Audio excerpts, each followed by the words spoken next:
ጠቅላይ ሚኒስትር ወደ ፓርቲያዊ ጉዳይ ልውሰዶት። ኢትዮጵያ በታሪኳ በርካታ የፖለቲካ ፓርቲዎች የተሳተፉባቸው ሂደቶችን አሳልፋለችና ብልጽግና ከነዚህ በታሪክ ካለፍንባቸው ፓርቲዎች የተለየ የሚያደርገው ምንድነው? ብልጽግና ተአምራዊ ፓርቲ ነው። ብልጽግና በብዙ መንገድ እስካሁን ከነበሩ ፓርቲዎች ይለያል። በሳይዙ፣ በአደረጃጀቱ፣ በእሳቤው፣ በሚያስገኛቸው ውጤቶች፣ በሚኖረው ቆይታ ሁሉ ይለያል። አንደኛ ኢትዮጵያውያንን በሙሉ በሰፈር ሳይከፋፍል አቅፎ የያዘ ብቸኛ ፓርቲ ነው። ሁለተኛ በዚህ ጥቂት ወራት ጊዜ ውስጥ ከጉባኤ በኋላ ባለው እንኳን የነበረው እድገት ጨምሮ ዛሬ 16.3 ሚሊዮን አባል ያለው ፓርቲ ነው። በአፍሪካ ትልቁ ፓርቲ ነው። ሁሉን ያቀፈ መሆኑ በሳይዙ ትልቅ መሆኑ ብቻ ግን አይደለም። ትልቅ ራዕይ ያለው፣ ግልጥ ያለ ፕሮግራም ያለው፣ ግልጥ ያለ ስርዓት ያለው፣ እያንዳንዱ ፖሊሲዎቹ በፓርቲ ብቻ ሳይሆን በመጽሐፍ መልክ የተገለጡ፣ በራሱ እሳቤዎች ላይ አባላት በሐሳብ ተግባብተው ወደ ስራ ተሰማርተው በውጤት የሚለኩበት ስርዓት ያለው፣ በግምገማና በጭቅጭቅ ሳይሆን በውጤት ላይ ያተኮረ ፓርቲ ነው። ብልጽግና ስያሜው በራሱ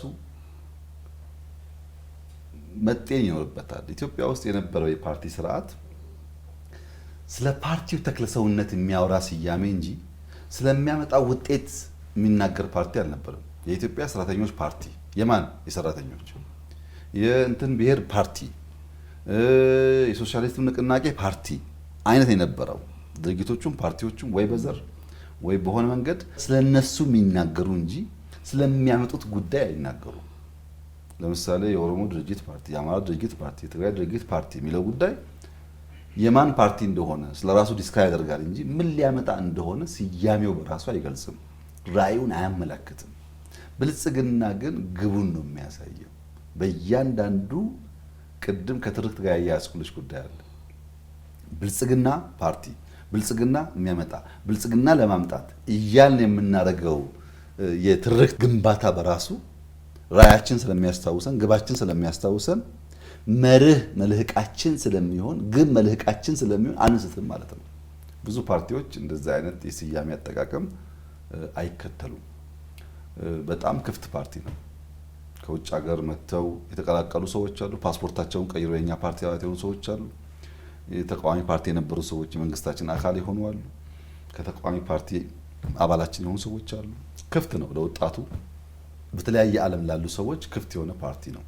ቢኮዝ በስርዓቱ በፕሮሰሱ ነው ሰው እየነጠረ የሚወጣው ብሎ ስለሚያስብ ኒው ብለድ ለመቀበል ያለው ዝግጁነት በጣም ለየት ያደርገዋል። በኢትዮጵያ ታሪክ እኮ እንደ ብልጽግና በከፍተኛ ድምፅ አሸንፎ የለም ብቻዬን አልመራም የምትፎካከሩ ኑና አብረን መንግስት እናስተዳድር ያለ ማን አለ? እስካሁን እኮ ሰምተን አናውቅም። ብልጽግና እንደዚህ አይነት የተከፈተ ልብ ያለው ፓርቲ ነው። ይሄ የኔ የግል ውሳኔ አይደለም፣ የብልጽግና ፓርቲ ውሳኔ ነው። የሚፎካከሩ ፓርቲዎች እናስገባ ስንል በእነሱ ምትክ የሚወጡ የብልጽግና አመራሮች አሉ።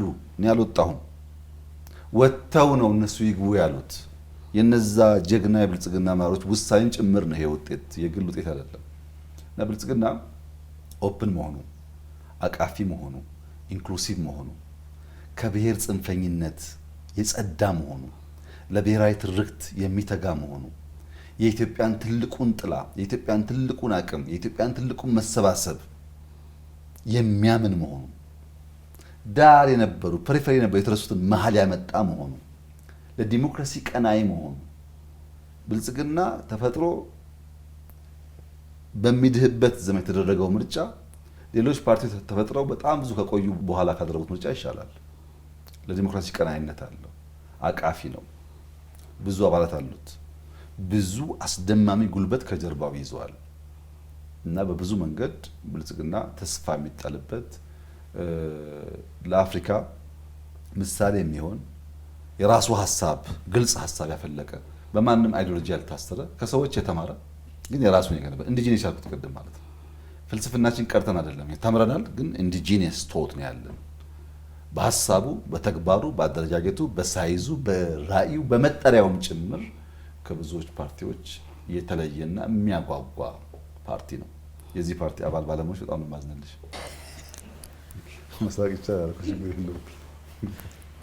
ወደ መንግስታዊ ስራ ጉዳይ እንመለስና ከመንግስታዊ ስራ ኃላፊነት ጋር በተገናኘ በማህበረሰቡ ዘንድ የሚነሱ አንዳንድ ችግሮች አሉ። በተለይ ከሙስናና ብልሹ አሰራሮች ጋር በተገናኘ የሚነሱ ቅሬታዎች አሉ፣ የሚነሱ ሀሳቦች አሉና እዛ ላይ መንግስት ምን ያህል ቁርጠኛ ሆኖ እየሰራ ነው የብልሹ አሰራርና ሙስናን በማስተካከል ረገድ?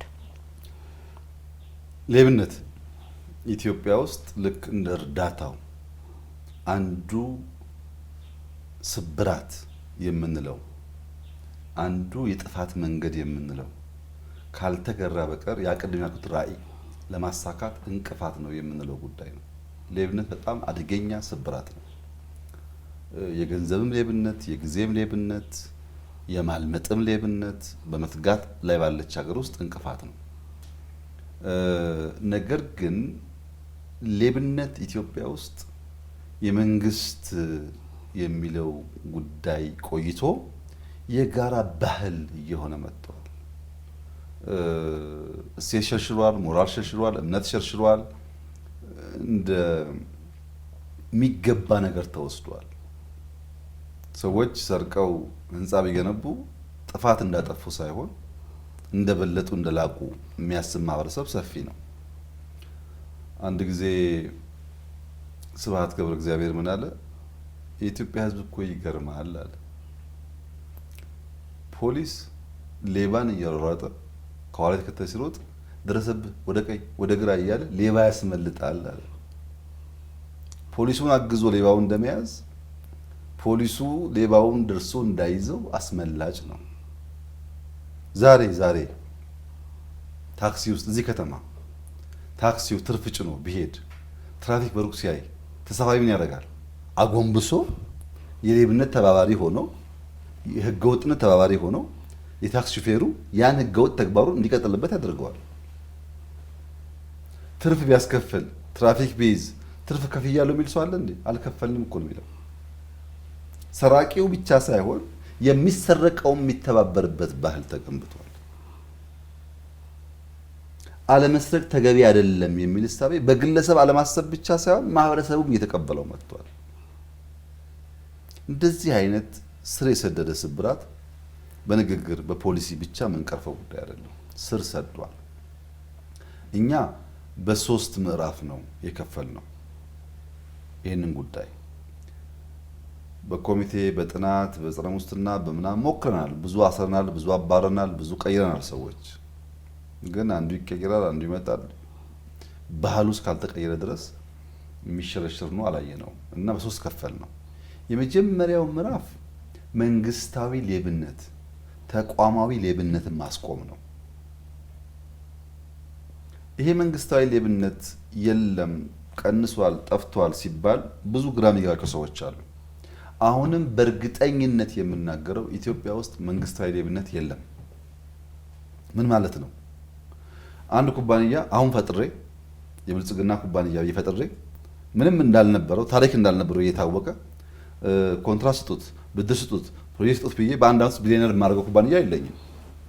አላደርግም እንደሱ። እኔ ከከንቲባ እኔ ከክልል አስተዳደር እኔ ከሚኒስትር ጋር ተነጋግሬ ይሁነኝ ብዬ የምደብቀው ወርቅ የማሸሸው ወርቅ የለም። በመንግስት ደረጃ የተገኘችውን እያንዳንዷን ስሙን የምናውል የኢትዮጵያ ልማት ነው። ይሄ ጥፋቱም ቶሎ አይታይም፣ ስብራቱም ከፍተኛ ነው። ሰው ግን አይገነዘበውም። ለኮሌክቲቭ ጥቅማችን ናሽናል ኢንትረስት ላልነው ከፍተኛ ጉዳት ያለው ግራንድ ኮራፕሽን ነው። አደገኛ ነገር ነው። ለዚህ ነው ቅድም አወጣው ማነሳልሽ ኤክስፖርት ማነሳልሽ የቡናው የምናምኑ እኮ የሚያያዝ ነገር አለው። ባለመመረት ብቻ የሚሆን ነገር አለ። ወርቁም ሌላውም ነገር የተቀናጀ ዘረፋ፣ የተደራጀ ዘረፋ፣ ፓወር ያላቸው ሰዎች ያሉበት ዘረፋ በሚደረግበት ሰዓት በግል አይደለም በቡድን በሚደረግበት ሰዓት በከፍተኛ ደረጃ የአገር እድገት ያዳክማል። በዚያ ደረጃ 100% ኢትዮጵያ ውስጥ ኮራፕሽን የለም። መንግስት ተደራጅቶ 3-4 ሆኖ መክሮ ዘክሮ እንትናን ጠቅማለሁ እንትናን ጎዳለሁ ብሎ አይሰራም። እርግጠኛ ነኝ በዚህ። ይሄ እንደ ትልቅ ድል ወስደዋለሁ፣ ግን በቂ አይደለም። ይሄ ማለት ግለሰብ ባለስልጣን ሌባ የለም ማለት አይደለም። በግሉ የሚደራደር የሚሰቅ ሰው የለም ማለት የግሉ ነው፣ እሱ የግሉ ውሳኔ ነው። ያም ሆኖ በአመራር ደረጃ በተቻለ መጠን ራዕይ ለማጋራት ተሞክሯል። በሌብነት አይደለም የሚሳካልን፣ ደክመን ጥረን ግረን ኢትዮጵያን ስንቀይር ነው ችግራችን የሚቀረፈው የሚለው እምነት በከፍተኛ አመራር ደረጃ በስፋት በውይይት በስልጠና የራዕይ መጋራት ስራ ሰርተናል። 100% እያንዳንዱ ሰው ምንም እንከን የለበትም ብዬ ደፍሬ መናገር ባልችልም አብዛኛው ከፍተኛ አመራር በእርግጠኝነት የለም ውስጥ የለበትም። በከፍተኛ ደረጃ ያሉ አመራሮች ብዙ በዚህ ስጋት የለኝም። ውላቸውን፣ ስራቸውን፣ ነገራቸውን በቅርበትም ስለማይ ግን አመራሩ ሰፊ ነው። ቅድም እንዳነሳሁት 16 ሚሊዮን አባል ያለው ሰው ነው። በመቶ ሺህ የሚቆጠሩ ሰዎች ያሉበት ነው። ስለ ሁሉ ሰው መናገር ያስቸግራል። እሱ ደግሞ በምን ያክል ራዕይ ተጋርቶ በተደራጀ ሌብነት ውስጥ ያለው ዘመቻ ቀነሰ የሚለው ገና ረዥም ስራ የሚጠይቅ ይሆናል። በቅርበት ባሉቱ ግን ስጋት እምብዛም የለኝም። ሁለተኛው ምዕራፍ ይሄ አንደኛው ምዕራፍ ነው። ሁለተኛ ምዕራፍ የፒቲ ኮራፕሽን የምንለው ቅድም እንዳልሽው ለሰርቪስ ሰው መታወቂያ ሲያወጣ አንዳንድ ሰርቪስ ሲያገኝ የሚከፍለው ነገር ማለት ነው። ሰጪውም ተቀባዩም ባለው ነገር ይሄ እውነት ለመናገር በጣም አስቸጋሪና ህዝብ የሚያስመርረው ፓርቲ ይሄ ነው። ያኛው ሰው ብዙ አያውቀውም። ግራንድ ወይ በመንግስት የሚሰራው ጉዳቱ የቆየ ሰባሪ ቢሆንም ቶሎ አይታወቅም። ይሄኛው ይታወቃል። ሰው ለመደ በቃ መደራደር፣ ኮሚሽን መውሰድ ልማዱ አደረገ። ይሄን ለመፍታት አማራጩ መንገድ ሲስተም መዘርጋት ብቻ ነው። ለምሳሌ አንዱ ሌብነት መሬት ነው። እኔ ራሴ ኤክስፐርት ሆኜ ኢንሳ ሆኜ አዲስ አበባ ላይ አዳማ ላይ በጂኦስፓሻል መሬትን ኦቶሜት ለማድረግ ብዙ ሙከራ አድርጌያለሁ። አልተሳካልኝም። ሲስተሙ እያለ አልተሳካልኝም፣ አልፈቀደልኝም ሲስተሙ ስርዓቱ። አሁን አዲስ አበባ 100% በጂኦስፓሻል ኦቶሜትድ ነው። እያንዳንዷ ፐርሰንት ትታወቃለች። ቢሾፍቱ፣ አዳማ፣ ሸገር እዚህ አካባቢ ዋና ሌብነት ችግር ያለበት አካባቢ የሚባለው 100% በጂኦስፓሻል ሲስተም ውስጥ ገብቷል። እያንዳንዱ ከንቲባ እያንዳንዷ መሬት የማን መቼ እንደሆነች ያውቃል። ይሄ ግን ሌብነትን ዜሮ አያደርገውም። ሰው ሲስተም ስንዘረጋ ደግሞ ሲስተም ይሻገርበት ይፈጥራል። ልክ ቅድም ሙቪንግ ታርጌት ነው ሌብነትን። እዚህ ጋር ሲዘጋ እዚህ ጋር፣ እዚህ ጋር ሲዘጋ እዚህ ጋር እንጂ ቋሚ አይደለም። በዘጋ ነው በር ብቻ የሚቆም ጉዳይ አይደለም። ያን እየተከተሉ መዝጋት ያስፈልጋል። ሁለተኛ መሶብ ለኢትዮጵያ ለኤፊሽንሲ ለቅልጥፍና ለእድገት በእጅጉ የሚያግዝ ስርዓት ነው። መሶብ ማለት ድሮ ወታደር ቤት እያለን ስዊዝ ቢላ የሚባል ነበር። የስዊዝ ቢላ አንድ ናት፣ ትንሽ ናት፣ ግን ከውስጧ መቁረጫ አለ፣ ጥፍ መቁረጫ አለ፣ መስፊያ አለ፣ ከውስጡ እየወጣ እስቃጥላ መቁረጫ አለ፣ ይመዘዛል ከውስጡ። አንዷ እዚህ ጋር የምትያዘዋ ቢላዋ በውስጧ ግን በርካታ ስራ የሚሰሩ ቢላዎች አሉ። እሱን እየመዛ አንዴ እስቃጥላ ይቆርጥበታል፣ አንዴ ጨርቅ ይቀድበታል፣ አንዴ እንጨት ይቆረቁርበታል። ለበርካታ ስራ የሚውል ማለት ነው። መሶብ እንደዛ ነው። አንድ ሰው ቀበሌ ሄዶ መታወቂያ ከሚያወጣ፣ ኢሚግሬሽን ሄዶ ፓስፖርት ከሚያወጣ፣ ኢንቨስትመንት ሄዶ ላይሰንስ ከሚያወጣ፣ ባንክ ሄዶ ብር ከሚያወጣ፣ ቴሌ ሄዶ ሲም ካርድ ከሚያወጣ ሁሉን ሰርቪስ በአንድ ጣራ ስር ማግኘት ማለት በጊዜ በገንዘብ ያለው እንድምታ ከፍተኛ ነው። ለእያንዳንዱ ታክሲ ለእያንዳንዱ ጊዜ ስለነበረ ከዚያ ባሻገር ስርዓቱ ከኤ እስከዚህ በሲስተም ክትትል ውስጥ ስለሆነ ያለው በቀላሉ ለድርድርና ለሌብነት አይመችም። ሰው መከታተል ይቻላል። በእርግጥ መሶብ አንድ ሳምፕል ናት፣ መስፋት አለበት። ጥቂት መስራት የጀመር ነው። አሁን አዲስ አበባ ላይ ከጀመርን በኋላ በፌዴራል ደረጃ አዲስ አበባ ከተማ፣ የአዳማ ከተማ፣ የአርባ ምንጭ፣ ሐዋሳ፣ ባህር ዳር፣ ሻሸመኔ በጣም በርካታ ከተሞች እየተዘጋጁ ነው። የሚቀጥሉት 3 4 ወራት 5 ወራት ይጀምራሉ። እነሱ አስፍተን ሁሉ ቦታ በአንድ ቤት ውስጥ በአንድ ሰፈር በርከት ያለ ሰርቪስ በሲስተም መስጠት ስንጀምር ሰው የተደራደረ የሚያደርጋትን ነገር እየቀነስን እንሄዳለን። ብዙ ሀገራት የሚሆነው ይሄ ነው። ህንድ አጋጥሟል፣ ሲንጋፖር አጋጥሟል። ሲስተም ሲጠቀሙ ሌብነት ቀንሷል። ሲስተም ሲጠቀሙ ኤፊሽንሲ አድርጓል።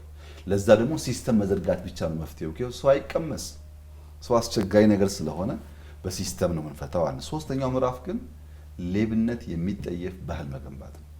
እንደ ሰው እኔ የተፈጠርኩት ሰርቼ ቫልዩ አድ ለማድረግ ነው፣ ሰርቼ ለመጥቀም ነው፣ ለመርዳት ነው የሚል በራሱ የሚኮራ የሚተማመን በውጤት የሚያምን ሰው ለመፍጠር ደግሞ የባህል ግንባታው በጣም ሰፊ ጊዜ ይወስዳል። ይሄም የትርክቱ ውጤት ነው። ትርክት እያደገ ሲሄድ፣ ትርክት እየሰረጸ ሲሄድ፣ የኢትዮጵያ እድገት እያደገ ሲሄድ፣ ሙቪንግ ታርጌት ስለሆነ ሌብነት ዜሮ ባይሆንም የምንመረርባቸው ጉዳዮች በእጅጉ እየቀነሱ ይሄዳሉ። ለምሳሌ ያደጉ ሀገራት ትላልቆቹ ስም ሳልጠራ ይሄ የየዕለት ኮራፕሽን ብዙ የላቸው ወጥተዋል ከሱ። ለመታወቂያ ለመንጃ ፈቃድ ሌብነት የላቸው፣ ግን የሌብነት አውራ ናቸው። ከፍ ሲባል ከፍተኛ ሌብነት ነው ያለው። ከፍተኛ ሌብነት አይቀርም፣ ይቀያየራል ቦታው። ከፍተኛውም ዝቅተኛውም አደገኛ ስለሆነ በስርዓት በትርክት እየገነባን ስናጠፋው ያ ለኢትዮጵያ እድገትና ብልጽግና መረጋገጥ እጅጉን ጠቃሚ ይሆናል። አሁን ግን እንደ አንድ ትልቅ ስብራት ልክ እንደ ልመናው አይተን በምዕራፍ ከፍለን እየሰራንበት ያለ ጉዳይ እንደሆነና ህዝቡም ተባባሪ እንዲሆን ሌቦች ማጋለጥ፣ አለመተባበር። ታክሲም ትሁን ቦታዋ በትንሽ ያልታመነ በትልቅ አይታመንም። በትንሽ ላይ ስርቆት የጀመረ ከፍ ሲል አያቋርጥም። እና ለዚህ ነው ተረትም እኮ አለ በሀገራችን እናቴ በቀጣሽ የሚለው እኮ እሱ ነው። በትንሹ መቅጣት የሚያስፈልገውና ህዝቡን ተባብሮ በትርክቱን ገንብተን እድገት እየመጣ ሲሄድ ይሄ ሰው የሚያስመርረው አደገኛ የሆነው የሌብነት ልምምዳችን እየቀነሰ በሲስተም ይታገዝ የፈጠነ አገልግሎት የሰጠን ህዝባችን እፎይታ የሚያገኝበት ዘመን እየተፈጠረ እንደሚሄድ በእጅጉ ተስፋ አደርጋለሁ። በተለያዩ የሀገሪቱ አካባቢዎች የኮሪደር ልማት እየተከወኑ እንደሆነ ይታወቃል። ጠቅላይ ሚኒስትርና የኮሪደር ልማትን በዚህ መልኩ አጀንዳ ማድረግ ያስፈለገው እዛ ላይ መስራት ያስፈለገው እንደ ሀገር ለምንድን ነው? የኮሪደር ልማትን አጀንዳ አድርጎ እንደ መንግስት አቅዶ መስራት ያስፈለገበት በጣም በርካታ ምክንያቶች አሉ። ሁሉም ከመዘረዝር ጥቂቶቹን ብቻ እንደማሳያ ብገልጽ በቂ ሊሆን ይችላል። የመጀመሪያው ስለ ኮሪደር ስናስብ ማሰብ መጠየቅ ያለብን ጥያቄ የጤና ዋጋው ስንት ነው? አንድ ሰው ስለ ጤናው በምን ተመን ነው የሚያሰላው?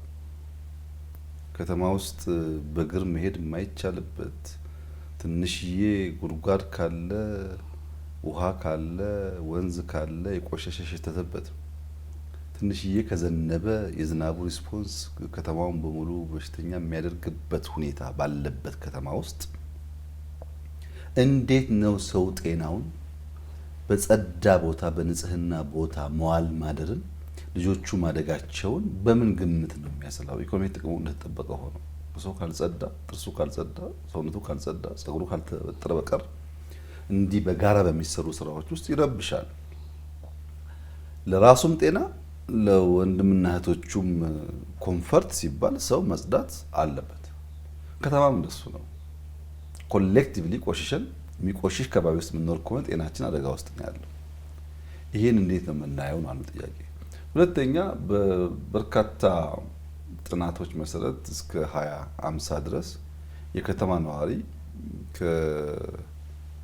ከ48 ከ50 እስከ 60% ያድጋል። ከተሜነት እየሰፋ ይሄዳል፣ እያደገ ይሄዳል። ለምሳሌ አዲስ አበባ ከለውጡ በፊትና በኋላ ያለው ፖፑሌሽን አንድ አይደለም። ሰው ከተለያየ አካባቢ እየመጣ ሰው እየበዛ ነው። ከተማው ያው ነው፣ ቤቱ ያው ነው፣ አስፋልቱ ያው ነው፣ የውሃ መሰረተ ልማቱ ያው ነው፣ ኢነርጂው ያው ነው። ሰው ግን እየጨመረ ነው። ሰው እየጨመረ ሲሄድ ከተማ መልኩ ካልተቀየረ በእንቅርት ላይ ጆሮ ደግፍ እንዲሉ የነበረው በሽታ ላይ በሽታ እየታከለበት ፕላኒንግ ከሌለ ምን አይነት ተስፋና ነገን ያለን ብሎ መጠየቅ ለማንም ሰው የሚከብድ አይመስለኝም። ከተማ ለሁሉም ከተማ ለጤና መሆን አለበት። ከተማ ለሁሉም ስንል ከዚህ ቀደምም ቢሆን ከተማ ውስጥ ሳይዙ ቢያንስም ቢበዛ መንገድ ይሰራል። ከዚህ ቀደም ብየዋለሁ። ለስንት መኪና ነው መንገድ የሚሰራው ነው? ስንት ሰው ነው መኪና ያለው? በርካታው ሰው በእግር ነው የሚሄደው።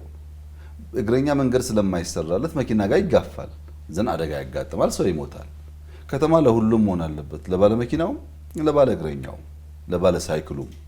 ይሄን አመቻችተን ካልገነባን በቀር ባለመኪኖች መንገድ ያላቸው እግረኞች መንቀሳቀሻ ስፍራ የሌላቸው ከሆኑ መሻማታቸው አይቀርም። ሲሻሙ ደግሞ አደጋ ያጋጥማል፣ ሕግ ይጣሳል። ለሁሉም መሆን አለበት። ከተማ ለጤና ሲባል በንጽህናው ብቻ አይደለም። አሁን ለምሳሌ ቤቱ ቦሌ የሆነ ሰው የሚሰራው 4 ኪሎ ቢሆን የሚሰራው 6 ኪሎ ቢሆን 6 ኪሎ ያለ መምህር ክላስ ከጨረሰ በኋላ ካለምንም ችግር ወክ እያደረገ ቦሌ መሄድ ይችላል። ካለምንም ችግር ሰፊ መንገድ ነው፣ ንጹህ ነው፣ መብራት አለው፣ አይሸትም፣ አያስጠላም። ስፖርትም እየሰራ ነው፣ ዋጋም እየቀነሰ ነው፣ ለራሱም ጊዜ እየሰጠ ነው። ከጤናውም አንጻር ከማንኛውም መስፈርት አንጻር ጠቃሚ ነገር ነው ለጤናው ማለት ነው። ይሄንን ለእግረኛ ለሳይክል ለተሽከርካሪ በተመቸ መንገድ ከተማን መስራት እየበዛ እየመጣ ያለ ፖፑሌሽን አንጻር ደግሞ ስሪቱን አሁን ካልጀመር ነው የባሰ አደጋ ከፊታችን አለ ማለት ነው። ሞሪ ተበላሸ ይሄዳል ማለት ነው።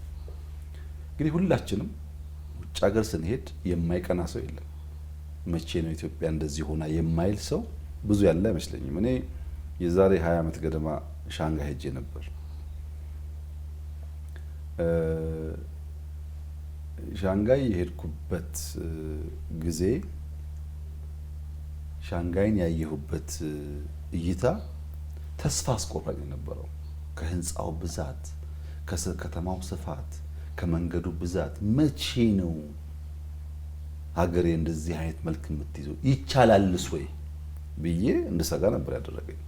በቅርቡ ሻንጋይ ሄጄ ነበር። ሻንጋይ በጣም ምርጥ ከተማ ነው፣ በጣም ትልቅ ከተማ ነው። ያ የነበረኝ ድንጋጤ ግን የለኝም። አሁን እንደሚቻል ደርሻለሁ ማለት አይደለም፣ እንደሚቻል ምልክት አይቻለሁ። ብዙ ሰዎች ውጭ ሀገር ሲሄዱ ይቀናሉ በብዙ ነገር፣ አገራችን ቢመጣ ይላሉ። ያ ቅናታቸውን ሲሰራ ደግሞ የለም ብሎ ይቃወማሉ። ይሄ እንግዲህ የኛ ልምምድ ነው፣ ባህል ነው። ጠንከር ያለ ስራም ብዙ ስላለመድን ሊሆን ይችላል። ስነ ውበት ግን እሳቤ ነው። ስነ ውበት ስለ ኤቲክስ ማሰብ፣ ስለ ኤቲኬት ማሰብ፣ ስለ ድሬሲንግ ኮድ ማሰብ በጣም ኢምፖርታንት ነገር ነው። ውበትን ማድነቅ የማይችል ሰው ተፈጥሮ ማድነቅ አይችልም። ተፈጥሮ ማድነቅ የማይችል ሰው መፍጠር አይችልም። ማስተዋል፣ ማሰብ፣ በጥልቀት መጓዝ የሚቻለው ተፈጥሮን ማድነቅ ከሚችሉ ሰዎች ነው። አብዛኛው የተፈጠረው ነገርም ከዛ ጋር የሚያያዝ የሚያስተውሉ የሚያስቡ ተፈጥሮ የሚያደንቁ ሰዎች ናቸው የፈጠሩት። እና ውበትን ከተፈጥሮ ሳንለይ ማድነቅ፣ መፍጠር፣ ማስዋብ ያስፈልጋል። በግልም በማህበረሰብ ደረጃ ለምሳሌ የወንዝ ዳርቻ እንውሰድ። ባይዘዌ አዲስ አበባ ከተሰሩ ስራዎች፣ እየተሰሩ ካሉ ስራዎች፣ በኢትዮጵያ እየተሰሩ ካሉ ስራዎች እንደ አዲስ አበባ የወንዝ ዳርቻ ልቤን የሚያሞቅ ስራ የለም። ብዙ ሰው አያውቀውም፣ አልቆም በደንብ ስላልታየ። ከተሰራው ስራ ሁሉ ግን ይልቃል። የሚጀምረው ከእንጦጦ ነው። ከዚህ ቀደም እንጦጦ ባህር ዛፍ ስላለ መንገድ ሰርተን ፓርክ ነው ያለው። አሁን ግን የለም፣ ባህር ዛፉ አፈራችን እየሸረሸረብን ነው፣ ኢንዲጂነስ ዛፎች እያጠፋብን ነው፣ መተካት አለብን ስንል እየሰራ ያለነው እርከን ነው። ያ ተራራ ሁሉ በእርከን የታጠረ ነው ያለው። እርከን ምን ማለት ነው? አፈር እንዳይሸረሸር ያደርጋል። አፈር አንዴ ከተሸረሸረ በሺህ ዓመታት አይመለስም።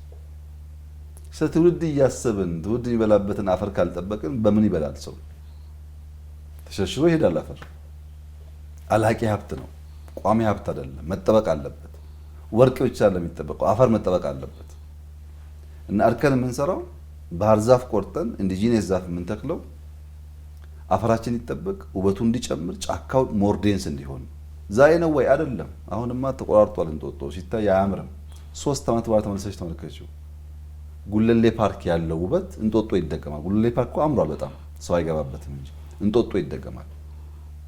ጫካ ላይ ያለውም እንደዛ ነው። ይቆረጣል፣ ይተከላል። ከ5-10 ዓመት በኋላ ኢንዲጂነስ የሆነ የሚያምር አፈሩን የሚጠብቅ በእርከን የተደገፈ ውሃ የሚቋጥር ኢንቫይሮንመንት አለን ማለት ነው።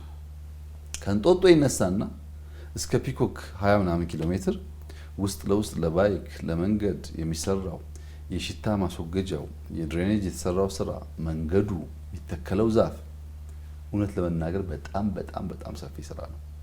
ምናልባት የሚቀጥለው መስከረም ጥቅምት አብዛኛው ለጥቅም ስለሚውል ይታያል ያስባለሁ። ክረምቱን አብዛኛውን ተክለን መስከረም ጥቅምት ላይ ብዙ ያየዋል። እናንተ ሚዲያ ሰዎች ግን ብታዩት ጥሩ ነው። አስደማሚ ስራ ነው።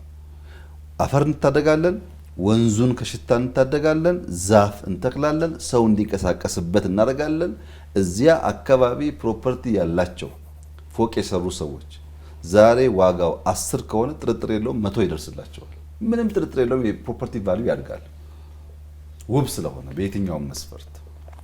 የወንዝ ዳርቻ ላይ እንጦጦ ላይ ከምንሰራው ስራዎች ግን አንቺን፣ እኔን፣ እሱን፣ እሷን በሚነካው ጉዳይ ደግሞ እኔ ከተማው ስንንቀሳቀስ ትራፊክ ጃም ለስራ አያንቀሳቀስ፣ በሽተኛ አያንቀሳቀስ፣ ሰው ይሰቃያል።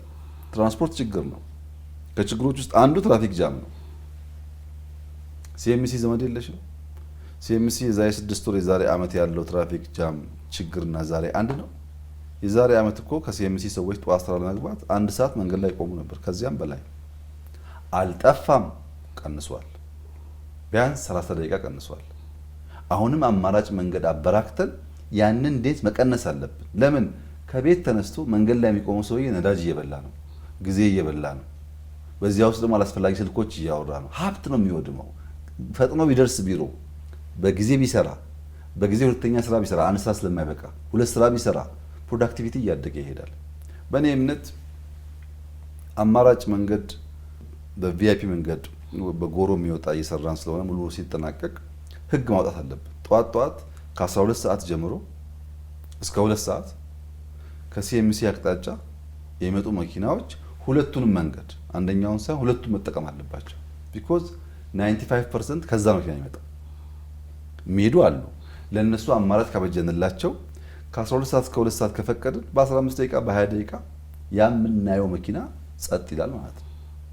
ማታስ ከ11 ሰዓት በኋላ የሚመጣው ብዙ ስላልሆነ አማራጭ መንገድ ሰጥተነው የሚሄደው ሁለቱንም ይጠቀም ብንልስ በከፍተኛ ደረጃ ይቀንሳል። ሰው በጊዜ ቤቱ ገብቶ ከልጆቹ ጋር ያጠናል፣ ያስጠናል፣ ቤት የሚሰራውን ስራ ይሰራል ማለት ነው። ትራፊክ ጃም ችግር የለውም ሊባል አይችልም፣ ችግር አለው። መብራት ከለውጡ በፊት ሬሽን ነበር አዲስ አበባ። 1 ሳምንት ዘሰፈር 1 ሳምንት ሰፈር ተብሎ በአዋጅ ነበረ። አሁን ሬሽን ቀርቷል፣ ግን መጥፋት አልቀረም። ምክንያቱም መስመሮች ችግር ስላለባቸው በወጉ ስላልተሰሩ መብራት ኃይል እየደወልን መብራት ጠፋ ተቋርጠን እንላለን። መስመር ካልዘረጋና ካልቀበርን በስተቀር ያ ችግር አይፈታም። ኮሪደር ማለት መብራት፣ መንገድ፣ የስልክ መስመር፣ የስዌሬጅ ድሬኔጅ መስመሮች የሚቆፈሩ የሚቀበሩበት ማለት ነው። ኮሪደር ማለት እያንዳንዱ የሻገተ ቤት ፌስ ሊፍት አድርጎ የተሻለ ቫልዩ እንዲያወጣ ማድረግ ማለት ነው። ኮሪደር ማለት የተደበቁ ሰፈሮች ተገላልጠው የቢዝነስም የመዝናኛም ሰፈር እንዲሆኑ ማድረግ ማለት ነው። መዝናኛ አንድ አካባቢ ሳይሆን ሁሉም ቦታ መዝናኛ መፍጠር ማለት ነው። ኮሪደር ማለት እያንዳንዱ ውጭ ሀገር ለማየት እድል ያገኘ ሰው የቀናበት የተቆጨበትን ነገር በሀገሩ ማየት ማለት ነው። ይሄ ደግሞ እየሆነ ነው። አንድ ወዳጄ ከአሜሪካ ይመላለሳል እና እዚህ መጥቶ ኮሪደር እና ጠቅላይ ልማቶች ተንቀሳቅሶ ያያል። የማየት የመገምገም የማድነቅ አቅም ያለው ሰው ነው። እዚህ መጥቶ ሳምንት ከቆየ በኋላ ለኛ ለሰሪዎቹ ስራውን ያስተምረናል። ተአምር እኮ ነው፣ እንደዚህ እኮ ነው፣ እንደዛ እኮ ነው እያለ ይነግረናል። በጣም በመደነቅ እሱ ነው አስረጂው፣ እኛ ተረጂዎች ነን። አልገባችሁም እኮ እናንተ ይሄ ማለት እኮ በእኛ ሀገር እያለ ይነግረናል የተሰራውን ስራ። ከቆየ በኋላ ወደ ሀገሩ ሲሄድ የመጀመሪያ ሳምንት፣ 2 ሳምንት፣ 3 ሳምንት አንደኛ አስረጂ ነው ለቤተሰቦቹ፣ ለጓደኞቹ። ኢትዮጵያ ያለው እኮ አዲስ አበባ ያለው ለውጥ ብሎ መስካሪ ነው። ወር ሲሞላው ይደውላል። ሰላም ናችሁ? አገር ሰላም ነው? የምንሰማው እውነት ነው ይላል። እዛ በሚሰማው ኖይዝ ተወጥሮ ያየውን ያስተማረውን የመሰከረውን ነገር ይዘነጋል። ከዚያ ውጭ ግን ማንም ሰው የፖለቲካ ባያስ ሳይኖርበት የመደገፍ መቃወም ጉዳይ ትቶ ሀገሩን የሚያውቅ ሰው የዛሬ 3 ዓመት 5 ዓመት 10 ዓመት የወጣ ሰው ኢትዮጵያ ቢመጣ የሚጨበጥ የሚዳሰስ የሚያኮራ ውጤት ያያል። ንግግር አይደለም የሚታይ ነው። አስረጃ አይፈልግም። ኮሪደር እንደሱ ነው። ይሄንን ከአዲስ አበባ አውጥቶ በበርካታ ከተሞች ማስፋት ያስፈልጋል። አዲስ አበባ ብቻ ከሆነና ሰው ወደዚህ ከተከማቸም ችግር ስለሆነ ጅማ ላይም፣ አርባ ምንጭ ላይም፣ ሐዋሳ ላይም፣ ድሬዳዋ ላይም፣ ጅጅጋ ላይም፣ ሀረር ላይም፣ ባህር ዳር ላይም፣ ጎንደር ላይም፣ ደሴ ላይም ሌሎቹን ከተሞች እየሰፋ መሄድ አለበት። በገጠርም በከተማም እየሰፋ መሄድ አለበት። ያንን ስናደርግ ኢኮኖሚክ ፋይዳ ደግሞ አለው።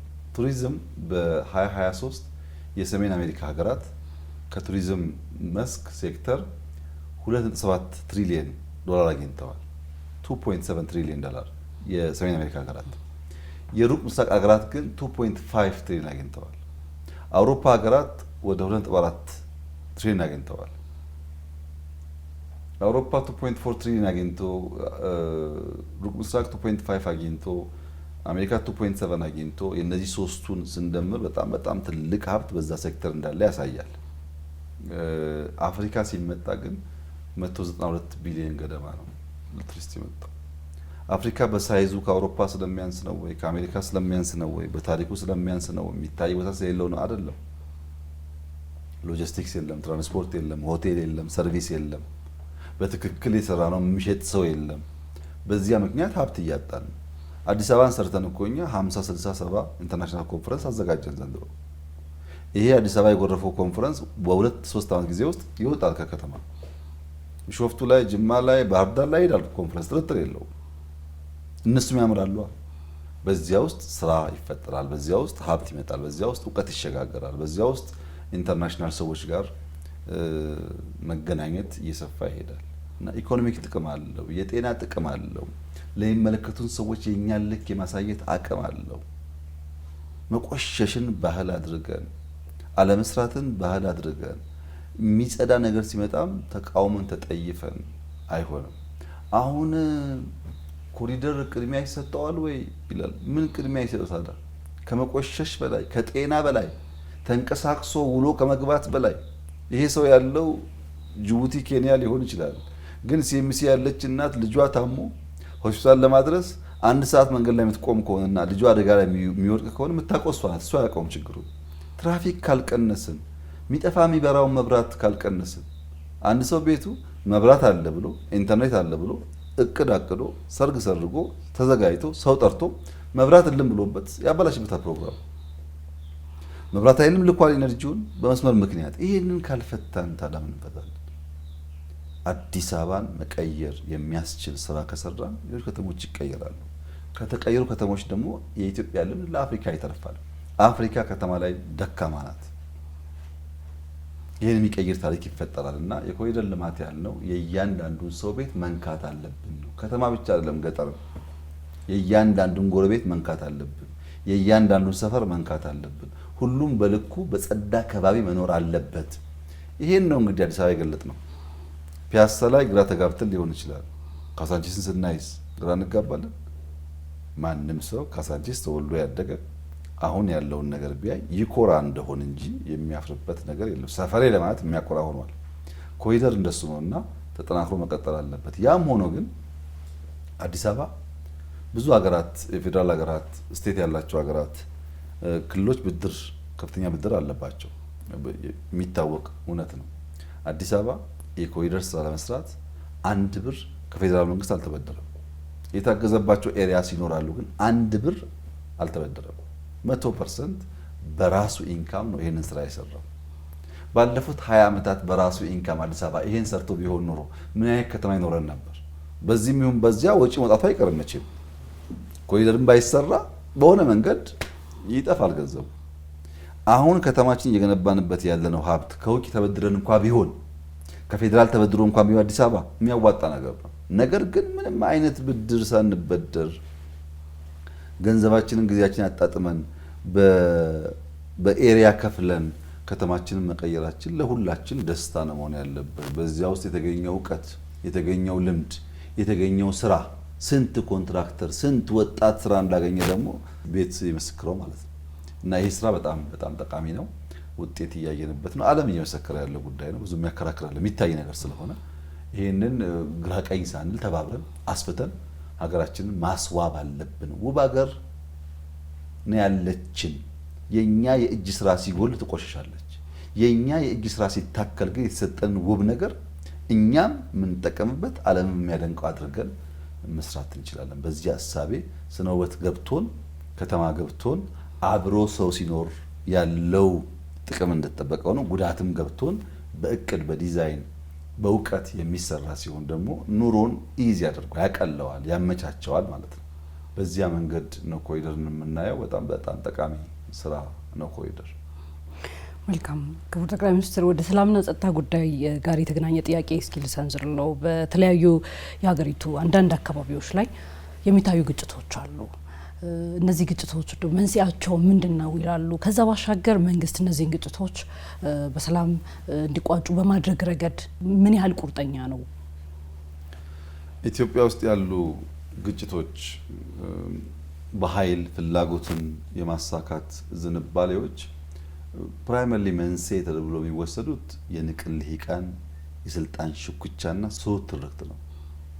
ስልጣን የሚገኘው በኃይል ብቻ ነው፣ ስልጣን የሚገኘው በመሳሪያ ጉልበት ብቻ ነው ብለው የሚያስቡ፣ ስልጣን የሚሆነው እኔ ከያዝኩት ብቻ ነው ብለው የሚያስቡ የስሁት ትርክት ውጤት እሱ ነው። በምርጫ በህዝብ ይሁንታ ማንም ሰው ህዝብ ከፈቀደለት መሆን ይችላል የሚል እምነት እስካልፈጠር ድረስ እኔ ከሆንኩ ትክክል ካልሆንኩ ደግሞ የተበላሸ ብሎ የሚያስቡ ስሁት ትርክት ባለበት ቦታ ግጭቶች ይበራከታሉ። የእኛም ችግር እሱ ነው። የክራብ ሜንታሊቲ የሚባል ነገር አለ። ክራቦች በጃር ውስጥ ቢቀመጡ እንደ ጉንዳን ተጋግዘው የመውጣት አቅም የላቸውም። አንዱ ሲወጣ አንዱ ሲጎትት፣ አንዱ ሲወጣ አንዱ ሲጎትት ተያይዘው ይቀራሉ እዛ ውስጥ። የእኛም የፖለቲካ ሽኩቻችን ያ ባህሪ ያለው የወጣን ከትክተን መስበር፣ የወጣን ከትክተን ማርቀቅ ነው። ተጋግዘን መቆም እንቸገራለን። በዚህ ምክንያት ነው እንደ መንስኤ የሚወሰደው የስሁት ትርክት ውጤት ነው። ሮንግ የሆነ የስልጣን ሽኩቻ እና ስልጣን የሚገኝበት መንገድ ሀሳብ ሳይሆን ክላሽ አድርገው ከሚያስቡ ኃይሎች የመነጭ ነው። እኛ በለውጡ ጊዜ በውስጥና ሰላማዊ ትግል ነው ለውጥ ይመጣው ብለን ስንታገል መከራ ስላልደረሰብን አይደለም። ቤተሰብ ተሰዶብናል፣ ተባረናል፣ ተሰቃይተናል። በሰላማዊ መንገድ ከውስጥ ሪፎርም ነው ቼንጅ ይመጣው ብለን የቆየ ነው። ተመችቶን አይደለም። በግጭት በጦርነት ያ ነገር ሊሳካ እንደማይችል ስለምናውቅ ነው። አሁንም ያሉት ሙከራዎች 99 አይደለም 100% አይሳኩ። በዛ መንገድ የሚሳካ ህልም የለም። ህልም መሳኪያ መንገድ እሱ አይደለም። አሁን ኢትዮጵያ ውስጥ ችግር የሆነው በጥባጩ፣ ረባሹ፣ ክላሽ አንጋቹ፣ ጦርነት ጠማቂው ደግሞ መልሶ ሲሸነፍ የሰላም ሰባኪ ይሆንና ከሳሽ ይሆናል። እራሱ አደፍራሹ ከሳሽ ሆኖ ሰላም እንዴት ነው መንግስት ሰላም ምን ያስባል ይላል። መንግስት ስለ ሰላም ያለው እሳቤ ግልጥ ያለ ነው። ከፕሪቶሪያ በላይ የመንግስትን የሰላም ኮሚትመንት የሚያሳይ ምን አለ? በኢትዮጵያ ታሪክ መመርመር የሚፈልግ ሰው ይመርምር። በየትኛውም ዘመን መንግስት ተገዳዳሪ ኃይሎች እያሸነፈ 24 ሰዓት 48 ሰዓት ውስጥ ከተማ ሊቆጣጠር በደረሰበት ሰዓት ቆሞ በድርድር እሺ ሰላም ይሁን አይልም ብሎ ማያቅም ተብሎ አያቅም። ይሄ የመጀመሪያ ታሪክ ብልጽግና ነው ያደረገው። እኛ እኮ መቀሌ ልንገባ አንድ ቀን ሁለት ቀን የቀረ አሸንፈናል። ጦርነቱን ያለቀ ጦርነት ነው እኮ እናውቀዋለን። ግን ጦርነት ማሸነፍ ዘላቂ ድል አይደለም፣ ሰላም ይልቃል ብለን ነው ወደ ፊርማ የገባ ነው። ቤኒሻንጉል ላይ፣ ጋምቤላ ላይ፣ አማራ ክልል በጣም በርካታ ኃይሎች፣ ኦሮሚያ በጣም በርካታ ኃይሎች። በቅርቡ አንድ ሴክት እኮ በኦሮሚያ ክልል ተደራድሮ ገብቶ ይሄው ስልጣን ተካፍሎ ይሰራል እንዴ? እኛ ከቲፒኤልኤፍ ጋር በነበረው ግጭት ስንደራደርና ወደ እርቅ ስንገባ የፕሪቶሪያው ስምምነት ባለቤት አንኳር ተደራዳሪ እኮ አንዱ ጌታቸው ረዳ ነው። ሁለተኛ ጻድቃን እኮ እነዚህ ናቸው ዋና ተደራዳሪዎች፣ በዲቴል ድርድሩን የሚያውቁት። ከነዚህ ሰዎች ጋር ተባብረን ይሰራል። መታረቅ ብቻ አይደለም፣ ተባብረን እኮ ይሰራን ነው። ሰላምማ እኛ የምንፈልገው ነገር ነው። ከኦነግም አማራ አካባቢ ከሚንቀሳቀሱትም ከቲፒኤልኤፍ ካሉትም ቤኒሻንጉል ካሉትም ጋምቤላ ካሉትም አፋር ላይም ሶማሊያ አካባቢ በግልጽ ታይቷል የኛ አቋም። ሰላም እንፈልጋለን። ሰላም ግን ዋጋ አለው። ያን ዋጋ ለመክፈልም ዝግጁ ነን እኛ።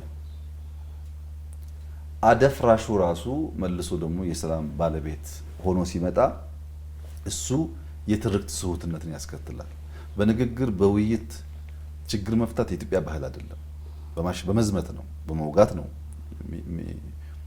የሚታለፈው። ያ ይቅር አደገኛ ታሪክ ስለሆነ በንግግር እንፍታ ብለን እኮ ኢንክሉሲቭ ናሽናል ዲያሎግ ስንል ኢንክሉሲቭ ናሽናል ዲያሎግ የሚባል ነገር መንግስት ቀርቶ ኢትዮጵያ ውስጥ በተቃዋሚዎች እንኳን ፈራ ተባ እያሉ የሚያነሱት ጥያቄ እኮ ነው። ማን ፈቅዶ ያውቃል እንወያይ ብሎ? ማን ተጋጨን አይደል የሚባለው? እንወያይ፣ ችግሮቻችንን በንግግር እንፍታ ያለ መንግስት እኮ ነው። ታይቶ አይታወቅም በኢትዮጵያ ታሪክ።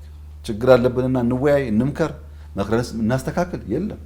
እኛን እኮ ያለው አሁን ኢንክሉሲቭ ናሽናል ዲያሎግ ከ1200 በላይ ወረዳዎች ህዝብ ተወያይተዋል። በሺህ የሚቆጠሩ ተሳትፏል። በርካታ ኢሹስ ተነስተዋል ከግራ ከቀኝ።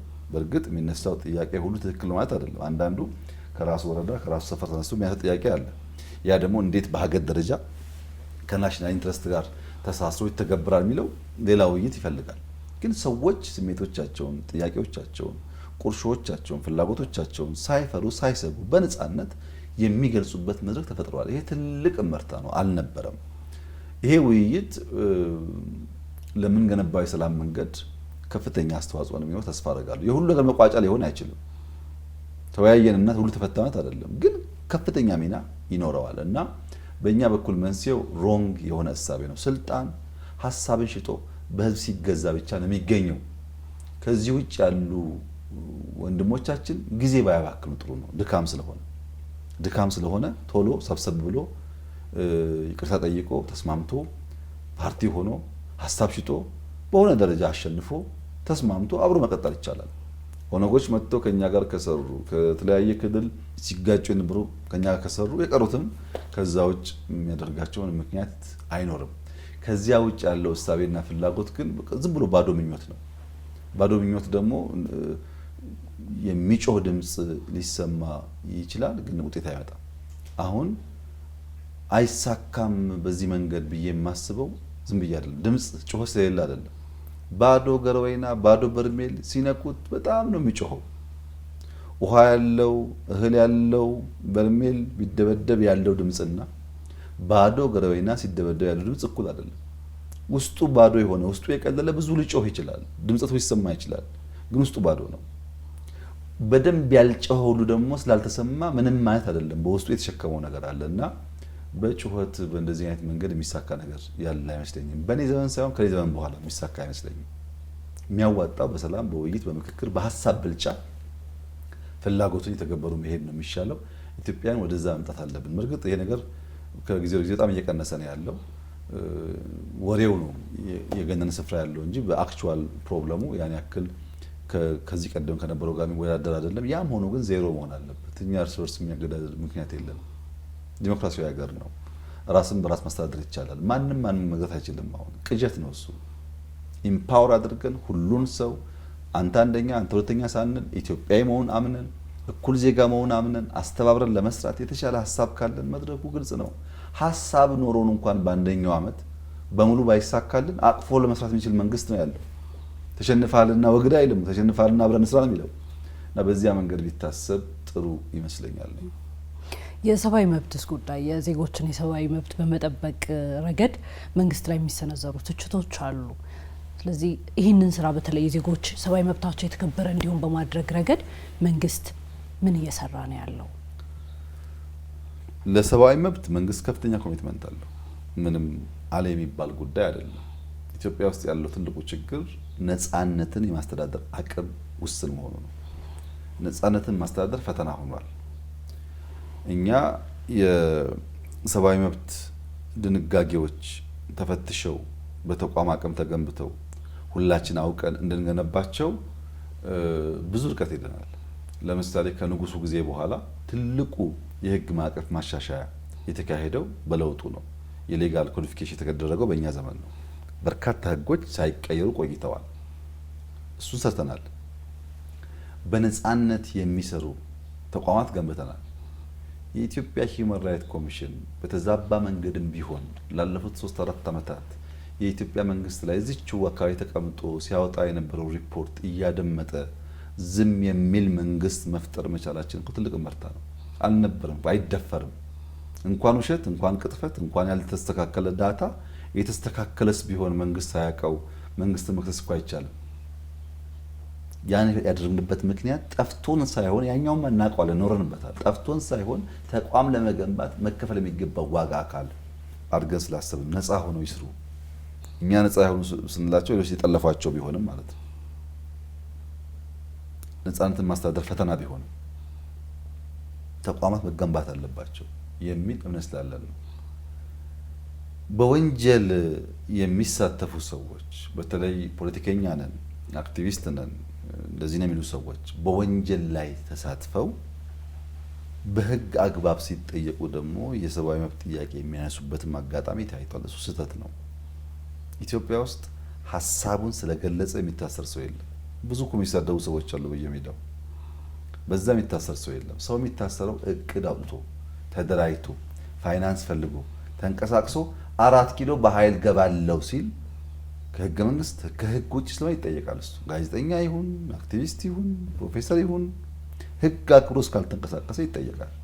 ስልጣንን በኃይል ፍላጎትን በኃይል መሻትን በኃይል መተግበር ከፈለገ ለምሳሌ መሬት ከዚህ ቀደም በሆነ መንገድ አጥሮ መያዝ ይቻላል። አሁን የሚያረክሰው ካለ ማንም ቢሆን ይታሰራል። እናውቃለን። መሬቶቻችንን በህግ ይጠይቃል እንጂ ማጠር አይችልም። ህገወጥነትን ኢንተርቴን የሚያደርግ ሰዓት አንፈጥርም። ጋዜጠኝነት ወይም ፖለቲከኝነት ፓሽን ነው። እናንተ ጋዜጠኛ የሆናችሁት ውስጣችሁ ስላለ ነው፣ ስለምትፈልጉት ነው እንጂ ጋዜጠኛ ሆኜ እንደፈለኩ ሳደብና ስጠየቅ ጋዜጠኛ እኮ ነኝ እላለሁ ብላችሁ አይደለም። ፖለቲከኝነት ፓሽን ነው። ህዝብ የማገልገል የህዝብን ኑሮ የማሻሻል የመቀየር ፓሽን ነው። ፖለቲከኛ ስለሆንኩ እንዳሻኝ አይባልም። በህግና ስርዓት ውስጥ ሎ ኤንድ ኦርደር የሌለው ማንኛውም ነገር ጥፋት ነው። ይህ ጋዜጠኝነትና ፖለቲከኝነት የወንጀለኞች ካባ መሆን አይገባውም፣ የለበትም። ሙያ ነው፣ የተከበረ ሙያ ነው። ያን ሙያ አክብሮ የሚሰሩ ሰዎች የሚከበሩበት፣ ያን ሙያ አክብሮ ሲሰሩ ቢስቱ እንኳን የሚተዉበት፣ በድግግሞች ልምምድ ሲያደርጉት የሚጠየቁበት መንገድ ደግሞ ያስፈልጋል። ብዙ እኮ ምንተዋቸው አሉ። ብዙ ቅጥፈቶች እኮ አሉ ምንተዋቸው። መስመር አልፎ ሲሄድ ግን መገራት ይኖርበታል። ወንጀለኞች በመልካም እሴቶች ውስጥ እንዲደበቁ አይፈለግም። ጋዜጠኝነት መልካም እሴት ነው። ያ መልካም እሴት መደበቂያ ካባ ከሆነ ጥፋት ያመጣል። ያ በህግ መጋራት አለበት። በቅርቡ አሜሪካ ነገር ህግ አወጥተዋል። በኤአይ በዲፕ ፌክ የሰውን ስም የሚያጠፉ የሚያጠለሹ ድምጽ የሚያስመስሉ ስራዎች የሚሰሩ ሰዎች በህግ ይጠየቃሉ ብሏል። ኤአይን ጠልተው እኮ አይደለም። ኤአይ የሚፈለግ ነገር ነው፣ ፋይናንስ ያደርጉበታል። ኤአይ ግን ለህገወጥ ተግባር መዋል የለበትም ነው ያሉት እንጂ ኤአይ አያስፈልግም አላሉ። ላይክዋይዝ ጋዜጠኝነት ይፈልጋል፣ ፖለቲካ ይፈልጋል። ለጥፋት ሳይሆን ለመልካም፣ ለህግ፣ ለልማት መዋል አለበት እና የሰብአዊ መብትና የዲሞክራሲ ባህል ዝቅተኛ በሆነበት ሀገር፣ ውስንነት ባለበት ሀገር ሁሉ ጉዳይ አልጋ ባልጋ ነው ባይባልም በአብዛኛው የሞራል ውድቀት ያለበት ስርዓት አይደለም። ዜጎች ለምሳሌ ከዚህ ቀደም በማዕከላዊ በሚባለው ቦታ ገብተው የሚገረፉበት ስርዓት የለም። አሁን ታስረው የተፈቱት ሰዎች ለምን ተገረፍኩ አይሉም። አሁን የለም፣ እንደዛ እናደርግም። በህግ ነው የምናስረው፣ በህግ ነው የምንጠይቀው። ይሄም ሆኖ ግን እንደ ባህል ፖሊሱም ወታደሩም አቃቤ ሕጉም ምንም አይነት እንከን የለውም ብዬ ደግሞ ልናገር አልችልም። ምክንያቱም የኢትዮጵያ ባህል ራሱ ሌባ ተይዞ ዱላ ይጠየቃል ወይ የሚል ሌባ ከያዝክ መደብደብ ተገቢ ነው ብሎ የሚያስብ ባህል ባለበት ሁኔታ ሰው ሲያዝ በህግ አግባብ አክብሮ ማስተናገድ ላይ የሚቀሩ ጉዳዮች ይኖራሉ። እያሻልን እንሄዳለን። ዋና ዋናዎቹ መግረፉ፣ መቁረጡ፣ ምግብ መከልከሉ፣ አትጠየቅም ማለቱ፣ እነዚህ ጉዳዮች ግን የሉም። ተቋም ተገንብቷል፣ ለውጦች አሉ፣ ኢምፕሩቭ አድርገናል። የሚቀሩ ጉዳዮች ደግሞ እያረቅን እያረምን እንሄዳለን። ሰብአዊ መብት ማለት ህግ እያከበርን ግዴታችን እየተወጣን መብት ስንጠይቅ ብቻ የሚከበር ነገር መሆኑ አብሮ ማሰብ ጠቃሚ ይሆናል። በእኛ በኩል የሚታረመውን እያረምን የሰውን ባህል እየተቀየረ ተቋም እየተጠናከረ ሲሄድ ደግሞ የተሻለ ውጤት እያመጣ ይሄዳል ብዬ አስባለሁ። መልካም። እኔንም ወደሚመለከት ጉዳይ የተያዘ ጥያቄ ላንሳለሁ። የሚዲያ እንደ ሚዲያ ባለሙያነት የሚዲያ ጉዳይ ነው ቀጣይ የሚሰነዝረው ጥያቄ። ባለፉት 7 ዓመታት ሚዲያው ነፃና ገለልተኛ ሆኖ እንዲሰራ በማድረግ ረገድ መንግስት ምን አውዶችን ፈጥሯል? ሚዲያ ልክ እንደ እሳት ነው፣ ያጠፋል፣ ያለማል፣ ወይ እንደ ቢላ ነው፣ ይገላል፣ ያበስላል፣ ማብሰያ ይሆናል፣ ማገዣ ይሆናል። ሚዲያን ለመልካም ነገር መጠቀም እስከቻል ድረስ ውጤቱ ከፍተኛ ነው። ለጥፋት ካዋልነውም በዚያው ልክ አደጋ ያስከትላል። እኛ ሰዎች፣ ማህበረሰቦች ዝናብ ይቁም ብለን ማወጅ አንችልም፣ ማስወገድ አንችልም። ዝናብ ተፈጥሯዊ ኩነት ነው፣ ይዘንባል። ያ የዘነበው ዝናብ ግን ፍሳሽ መስመር ካልተዘረጋለት በቀር ቤታችን ሊያበላሽ ይችላል፣ እንቅስቃሴያችን ሊገታ ይችላል። የኛ ስራ የፍሳሽ ማስተላለፊያ መስመር መዘርጋት ነው እንጂ ዝናቡ ማቆም አይደለም። ሚዲያ በሚመለከትም ሚዲያ በጣም ኢምፖርታንት ነገር ነው። ህግ አበጅተን በእውቀት በሞራል በሙያ የታነጹ ሰዎች በዝተው ለጥቅም እንዲውል ማድረግ ያስፈልጋል። ባለፉት 7 ዓመታት ጥቂት ዳታ ለማንሳት ልክ ቅድም በኤክስፖርት እንዳነሳሁልሽ፣ በእርዳታ እንዳነሳሁልሽ በጣም ኢምፕሬሲቭ የሆነ ዳታ ደግሞ ያለው አንዱ ሚዲያ ላይ ነው። ይሄ ደግሞ ቀጥታ ከሙያሽ ጋር ስለሚያያዝ ቼክ ማድረግ ይኖርብሻል። አንቺ ቅድም አነሳዋቸው በኤክስፖርት ጉዳዮች ከሚመለከታቸው ተቋማት ማረጋገጥ አለባችሁ። ከሀገር ውስጥም ከውጭም ተረጂነት ላይም ማረጋገጥ አለባችሁ። እያንዳንዱ ዳታ አኩሬት ነው። ምንም ይሄ ዝም ብሎ ለንግግር የመጣ ዳታ አይደለም። ሚዲያ በሚመለከት ባለፉት 6-7 ዓመታት 160 ሚዲያዎች ተጨምረዋል። ኢትዮጵያ ውስጥ 160 ያልነበሩ ሚዲያዎች ተጨምረዋል። በለውጡ ጊዜ በዲኮደር ስለሚለኩና ስለሚታወቅ ኢትዮጵያ ያላት ቴሌቪዥን 4 ሚሊዮን ነበር። 4 ሚሊዮን ቴሌቪዥን ነበረን። በእርግጥ ይሄ በኔ እድሜ ያሉ ሰዎች ብዙ የሚገርማቸው ታሪክ አይደለም። ምክንያቱም ቲቪ ለማየት ስንት ቤት ተጉዘን እንደምንሄድ እንዴት በረንዳ ተቀምጠን ህብረት ቤት እንደምናይ እናውቀዋለን። ቲቪ በየቤቱ ያለ ነገር አልነበረም ኢትዮጵያ ውስጥ። በለውጡ ጊዜ 4 ሚሊዮን ቲቪ ነው ኢትዮጵያ ውስጥ የነበረው። ዛሬ 20 ሚሊዮን ቲቪ ኢትዮጵያ ውስጥ አለ። ባለፈው 6 ዓመታት ኢትዮጵያ ውስጥ ያለው የቲቪ ቁጥር በ3 እጥፍ አድጓል፣ በ4 እጥፍ አድጓል። ምን ማለት ነው? ጎረቤት ተሰልፈን በረንዳ ተቀምጠን ከማየት ነፃ የወጡ ህፃናት በጣም ብዙ ናቸው ማለት ነው። በእኛ ጊዜ መከራው ብዙ ነው። ማታ ቲቪ ለማየት ቀን ስንላክ እንውል ነበር። ቲቪ ያላቸው ሰዎች በጣም ውስን ስለነበሩ አሁን በርካታ ቤተሰብ ቲቪ ያለው 2-3 ያላቸው አሉ። ዘመናዊ ቲቪ ያላቸው አሉ። ሚዲያውን በዝቷል፣ ቲቪውን በዝቷል። የሚዲያ ቋንቋው 60 ደርሷል። ኢትዮጵያ ውስጥ በ60 ቋንቋ ብሮድካስት ይደረጋል። በአማርኛ፣ ኦሮምኛ፣ ትግረኛ ብቻ ሳይሆን በብዙ ቋንቋዎች ማለት ነው። 60 ቋንቋ የማህበረሰብ ሚዲያዎችን ጨምሮ በራሳቸው ቋንቋ ብሮድካስት ያደርጋሉ። ይሄ እድገት ነው። ሚዲያ ግን ሲፈጥረው ገለልተኛ የሚባል ሚዲያ የለም በዓለም ላይ። ሁሉም ሚዲያ ከጀርባው የሚነዳው ሀሳብ አለ። የሀሳብ የሚደግፍ የሚቃረን ሊሆን ይችላል። ሁሉም ሚዲያ ሲቋቋም የሆነ ተልዕኮ ይዞ ነው። ለዛ ሚዲያ ፋይናንስ የሚያደርግ ሰው በዓላማ ነው እና ገለልተኛ ባለመሆኑ ምክንያት 60ው ቋንቋ 160ው ሚዲያ የበረከተው ቲቪ በሙሉ ለኢትዮጵያ ብልጽግናና ልማት እያገለገለ ማለት አይደለም። ሁሉም ዓላማ ስላለው ለራሱ ተልዕኮና ዓላማ ስለሚሰራ የሚዲያው እድገት ደግሞ በተለይ ባለፉት 2-3 ዓመታት ወደ ድህረ እውነት ዓለም ከቶናል። ብዙ ውሽከታዎች፣ ብዙ ውሸቶች ይሰማሉ። በጣም ብዙ። አንዳንዱ ያስደንቃል፣ ያስቃል። ስለኔ ከኔ በላይ የሚነግረኝ ሚዲያ አለ። ስለ ፕራይም ሚኒስትር ኦፊስ ከፕራይም ሚኒስትር ኦፊስ ሰራተኛ በላይ የሚናገር ሚዲያ አለ። ደግሞ ምንም ሀፍረት የለም። መረጃ አግኝቻለሁ ይናገራል። ከየት አገኘው የሚጠይቅ ሰው የለም። ክሮስ ቼክ ማድረግ የለም። ትሪያንጉሌት ማድረግ የለም። በቃ አንዱ አለ ነው እና የፖስት ትሩዝ በጣም ብዙ ውሸቶች፣ በጣም ብዙ የፈጠራ ዜናዎች የሚታዩበት ዘመን ደግሞ ፈጥሯል። በመበራከቱ ልክ በዚያው ልክ በጣም ብዙ ውሸቶች፣ ብዙ የማይገቡ ዜናዎች፣ ዲስኢንፎርሜሽኖች፣ ሮንግ የሆኑ ኢንፎርሜሽኖች ይሰራጫሉ። ትንሽ ተስፋ ያለው ነገር ኢንፎርሜሽኑ መስመር እየሳተ ሲመጣ፣ ህዝቡ ደግሞ ከዚያም እየተጎዳ ሲመጣ እንደ ከዚህ ቀደሙ የሰማውን ሁሉ የማመን ጉዳይ ደግሞ ለውጣል። ያ የሰው ልጅ አንድም በሳር ሀ ብሎ አሊያም በአሳር ዋ ብሎ የሚማረው የሚባለው አባባል ሰርቷል። በሚዲያ ብዙ ጊዜ በአሳር ዋ እያል ቀምሰን ከደረሰብን ፍዳ በመነሳት ሰዎች የሰሙትን ወሬ ይሄ ነገር እውነት ነው አጣርታችኋል፣ ከሌላ ሰው ሰምታችኋል ማለት ጀምረዋል። አላለቀም ግን ጀምረዋል። ይሄ ደግሞ ጥሩ እድገት ነው። ወደ ፖስቱ አስገብቶ በጣም ውሸቶች አሉ። የማጣራት ዝንባሌ ደግሞ የተፈጠረ መጥቷል።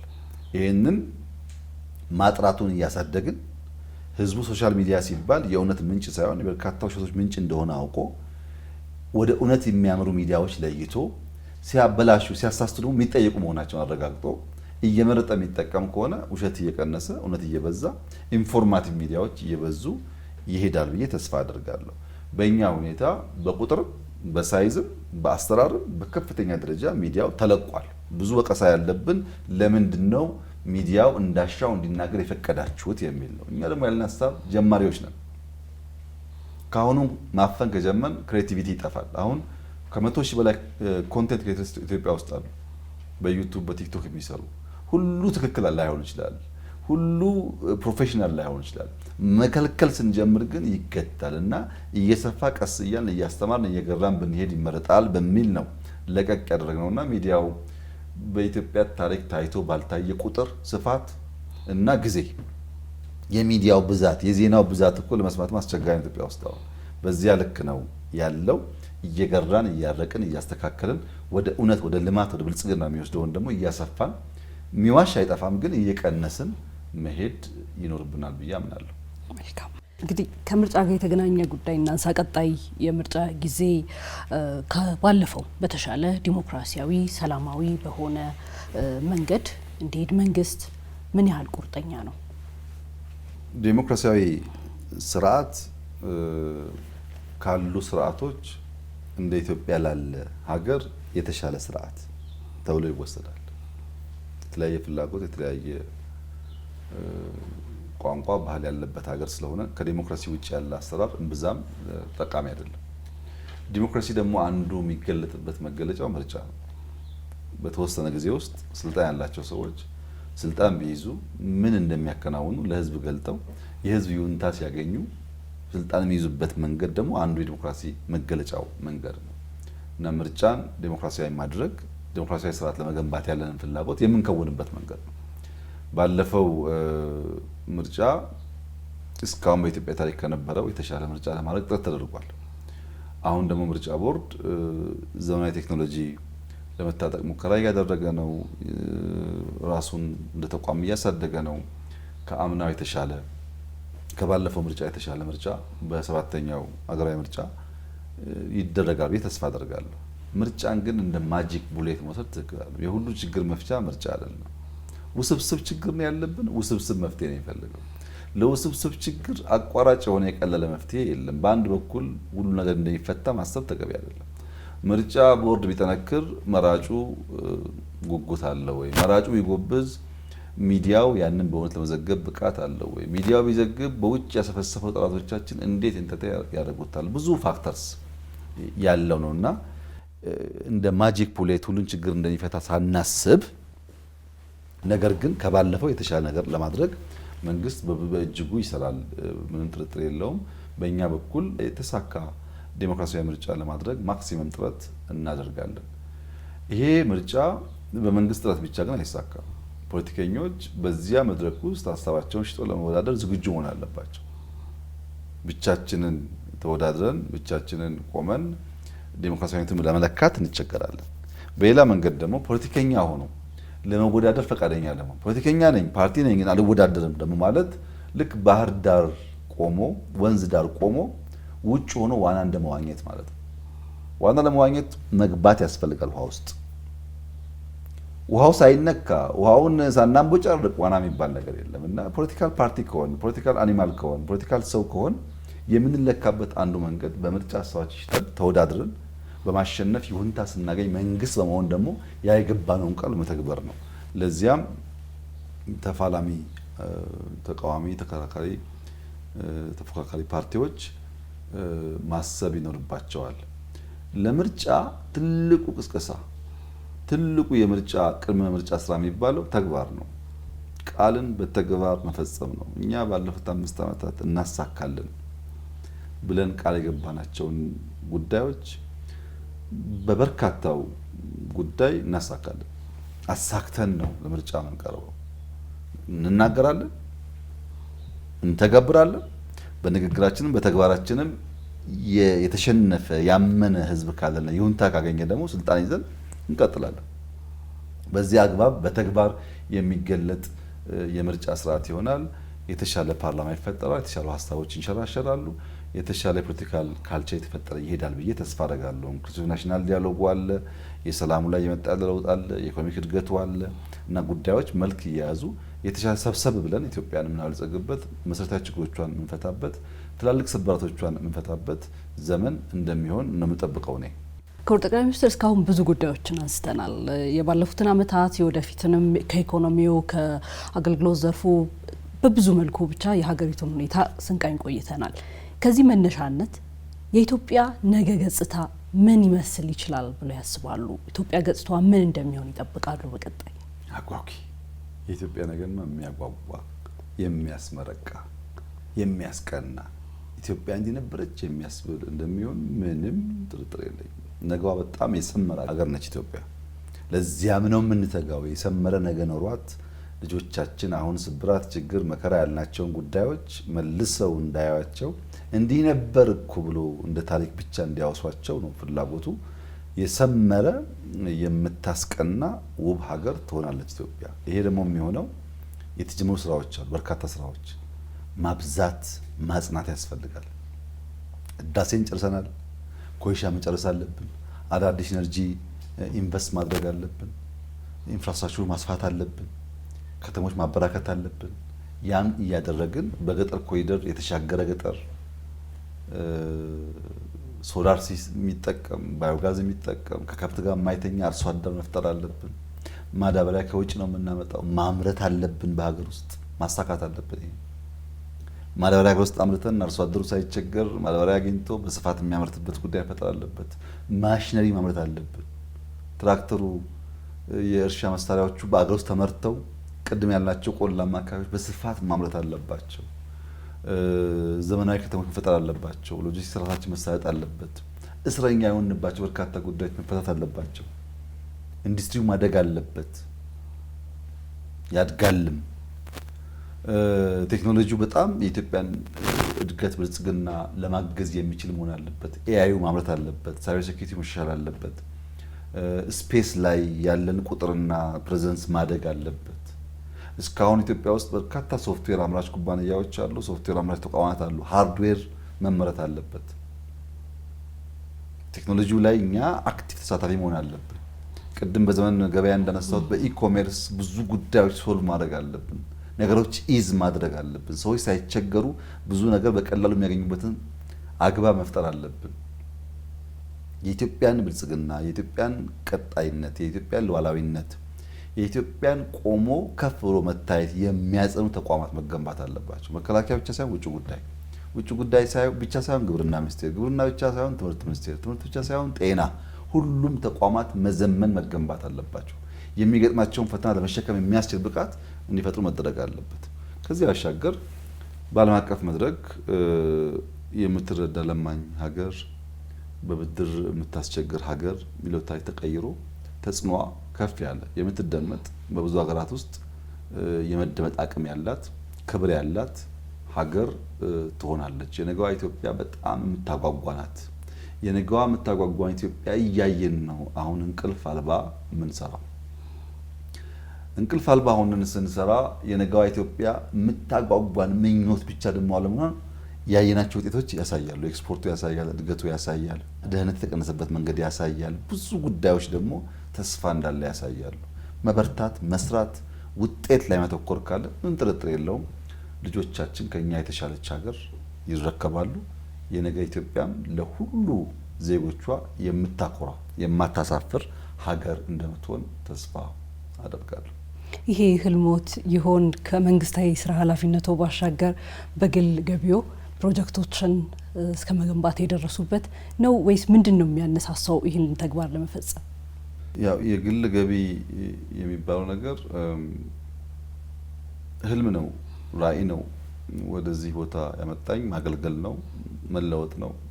ብዙ አመት አቅጄ አስቤ ሰርቼ ያመጣሁት ነገር ነው። ድንገት የወደቀብኝ ነገር አይደለም። ለዘመናት መሆን አለብኝ ብዬ አስቤ ተዘጋጅቼ ነው የሆንኩት። ተዘጋጅቼ ነው የሆንኩት ተጨባጭ ውጤት ለማምጣት እና በዚህ የሚገኝ ማንኛውም ኦፖርቹኒቲ ካለ ማንኛውም እድል ካለ ጊዜም ገንዘብም ጉልበትም ማንኛውም ነገር መዋል ያለበት ኢትዮጵያን ለመቀየር ለማበልጸግ መሆን አለበት። ለምሳሌ መጽሐፍ ነው የገቢ ምንጭና መጽሐፎች በኢትዮጵያ ታሪክ ከፍተኛ ሽያጭ ካስገኙ መጽሐፎች አንዱ የኔ መጽሐፍ ነው። ነገር ግን ጠቅላይ ሚኒስትር ባልሆን ያ መጽሐፍ በዚያ ልክ ይሸጣል ወይ? በዚያ ልክ አንባቢ ያገኛል ወይ? ስለ ጻፍኩ ብቻ ነው ወይስ መጽሐፌና ያለሁበት ቦታ ነው ተደምረው ያንን ገንዘብ ያመጡት ብሎ ማሰብ ያስፈልጋል። ያ ገንዘብ 100% የኔ አይደለም። 100% የኔ አይደለም። ሀሳቡ ሰው ጋር ደርሷል። በገንዘቡ ለድሃ ቤት ተሰርቷል። በገንዘቡ ትምህርት ቤት ተገንብቷል። ለገንዘቡ በጣም ብዙ ሰዎች ከችግር ተገላግለዋል። እኔ አንድም ብር ከዚያ የመጠቀም ፍላጎቱም የለኝም፣ ወደፊትም አይደረግም። በቅርቡም የሚወጣ መጽሐፍ አለኝ እየጨረስኩ ነው ያለሁት። እሱም በተለመደው መንገድ ተሽጦ ሀሳብ ለሚገበዩ ሰዎች፣ ገንዘቡ ደግሞ ለልማት ነው የሚውለው እና በልመናም ይምጣ በሽያጭም ይምጣ በሆነ መንገድ ይምጣ ማንኛውም ሪሶርስ መዋል ያለበት ኢትዮጵያን ለማበልጸግ ብቻ ነው ብዬ ነው የማምነው። ከዚያ ውጭ የሚጠቀሙ ሰዎች የሉም ማለት አይደለም። ብዙ ማቃቸው ሰዎች አሉ።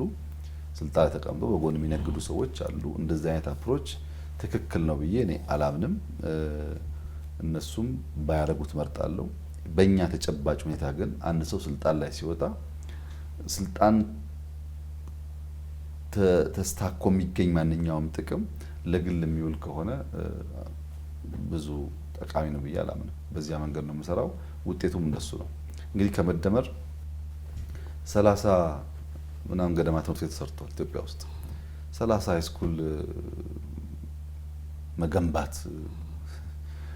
እንደ ሰውስ መታደል እንደ ሰው መታደል ነው። ስለዚህ ያን ማድረግ ከቻልኩኝ ምንም መልሶ ኢንቨስትመንት ነው ማለት ነው።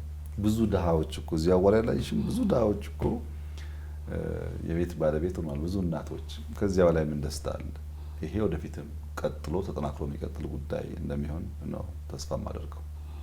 ክቡር ጠቅላይ ሚኒስትር እርስዎን አግኝቼ የግል ጉዳይ አንድ ሁለት ጥያቄዎች ባልጠይቅ ምናልባት ተመልካቾች እንዳይቀየሙኝ ወይም እንዳይወቅሱኝ ይፈራለሁኝና እርስዎ የትዳር አጋር ኖት፣ አባት ኖት እና ደግሞ የሀገር መሪ ኖት። በዚህ ሁሉ ሂደት አንድ ላይ ይህንን ሁሉ ማከናወን አይከብድም? እንዴት ነው የሚያቻችሉት እነዚህን ጉዳዮች? እነዚህ ጉዳዮች አንድ ላይ ቢመጡም እኮ ይከብዳሉ። ቀላል የሚባል ነገር የለም። እንዲሁ ትዳርን ብቻውን ቀላል አይደለም። የልጅ አባት መሆንም ብቻውን ቀላል አይደለም። መሪ መሆንም ብቻውን ቀላል አይደለም። ጋዜጠኛ መሆንም ቀላል አይደለም። ሁሉም ነገር የራሱ ፈተና አለው። ያን ግን በሚዛን ባላንስ እያደረጉ መሄድ ያስፈልጋል። እኔም በዛው አግባብ ያቻቻልኩ ነው የምኖረው ማለት ነው። ትርፍ ጊዜ ይኖሮታል? ምን ቢያደርጉ በብዛት ይወዳሉ? ትርፍ ጊዜ ድንገት እንኳን የሚኖሩት ከሆነ ምን በማድረግ ያሳልፉበታል?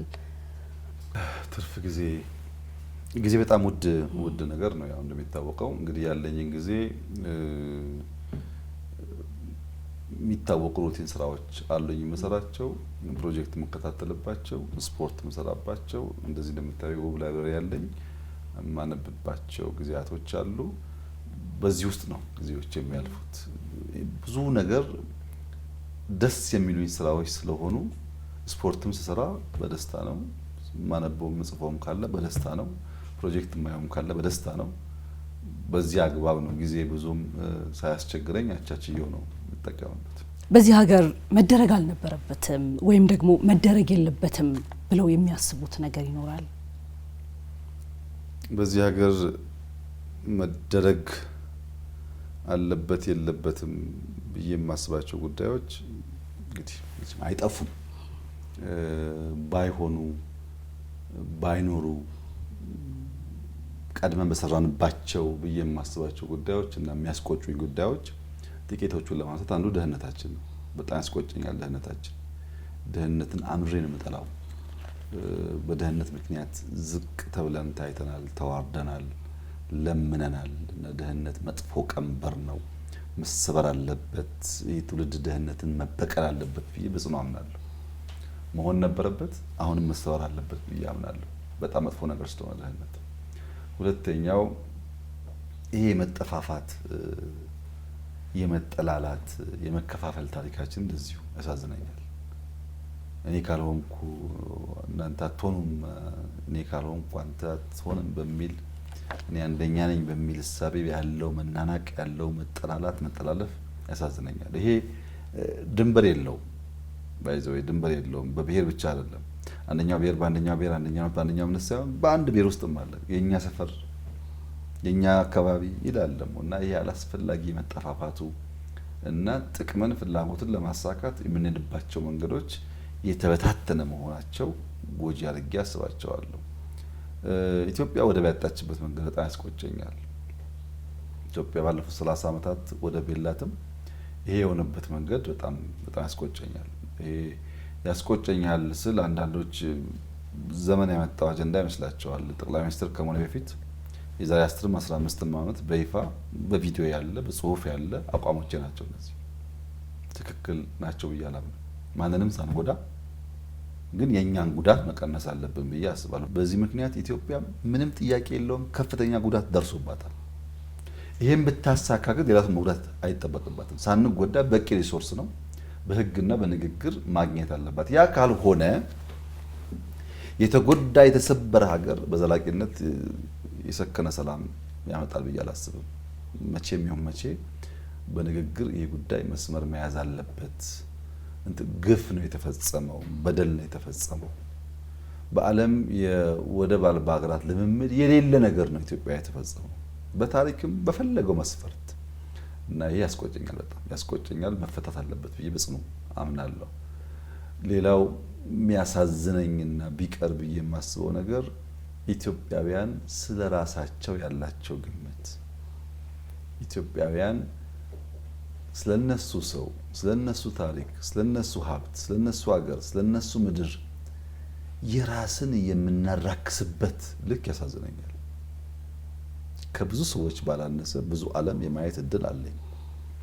ብዙ ዓለም ብቻ ሳይሆን የተከለከሉ ቦታዎች የማየት እድል አለኝ። ኢትዮጵያ የምትራከስ ሀገር አይደለችም።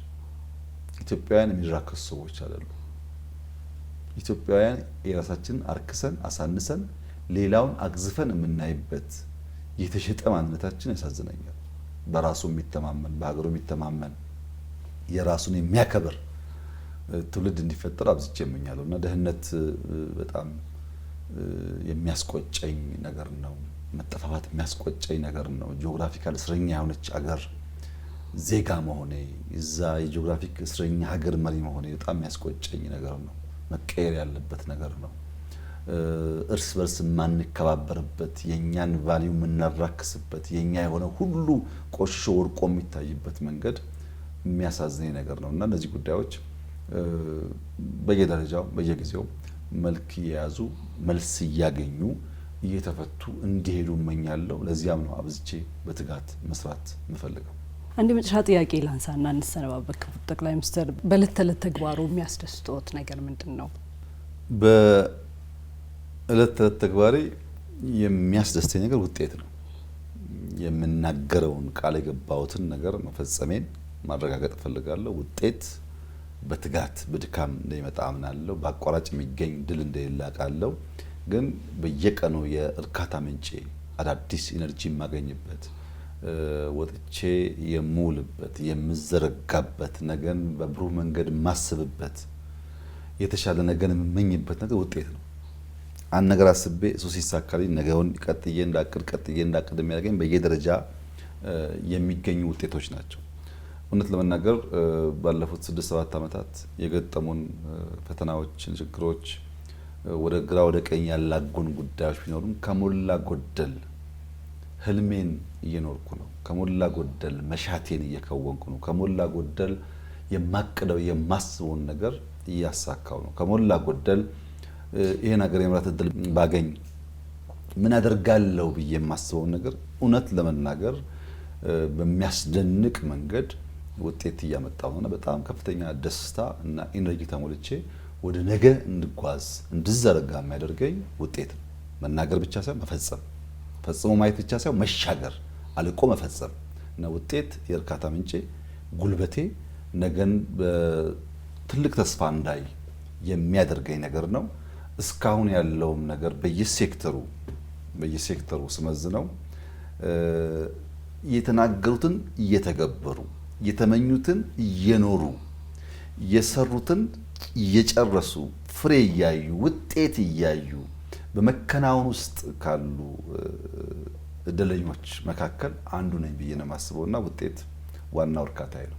ክቡር ጠቅላይ ሚኒስትር ዶክተር አብይ አህመድ ከኢትዮጵያ ቴሌቪዥን ጋር ሰዓቱን ፈቅደውልን ቆይታ ስላደረጉ እጅግ አድርጌ ነው የማመሰግነው። እኔም እጅግ አድርጌ አመሰግናለሁ። ሰፊ ጊዜ ነው የወሰድነው። እንግዲህ አልፎ እንደዚህ መገናኘት መጥፎ ላይሆን ይችላል። አመሰግናለሁ። ክቡራን ተመልካቾቻችን የኢፌዴሪ ጠቅላይ ሚኒስትር ዶክተር አብይ አህመድ ከኢትዮጵያ ቴሌቪዥን ጋር ያደረጉትን ቆይታ ነበር ስትከታተሉ የነበራችሁት። ከኛ ጋር ስለነበራችሁ እጅግ አድርገን እናመሰግናለን። ሮዛ መኮንን ቃለ መጠይቁን በማድረግ አብሬያችሁ ቆይቼ ነበር። በያላችሁበት መልካም ጊዜ ይሁንላችሁ።